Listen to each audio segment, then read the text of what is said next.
Voici Hugo Marchand, bientôt, en Quasimodo.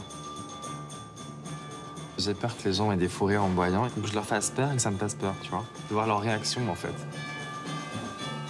Le danseur étoile joue le bossu dans Notre-Dame de Paris. Trop beau, hein. Franchement, je me kiffe. L'idée là sur Quasimodo, c'est vraiment de lui déformer le visage, de faire toute une partie qui remonte et l'autre qui descend. Et en même temps qui reste gentil. L'expression du visage, mais aussi le langage corporel. Pendant les répétitions, les deux étoiles, Amandine Albisson et Hugo Marchand, ont travaillé l'interprétation. Tu sais, beaucoup de ça, pas. N'aie vraiment pas peur d'avoir quelque chose de beaucoup plus tac, électrique. D'un côté, la belle Esmeralda, de l'autre, Quasimodo. Physiquement laid, mais beau à l'intérieur.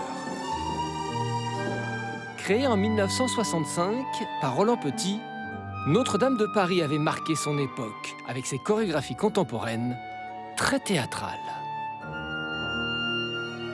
Ce qui est exagéré, c'est plus la chorégraphie. Ça va être des poses, ça va être des mains qui vont être très ouvertes, qui vont être très marquées. Toutes ces émotions à lui, elles passent un peu sur son visage, mais elles passent surtout par l'expression de ses mains et l'expression de cette bosse. Donc quand il a peur, il peut se cacher à l'intérieur.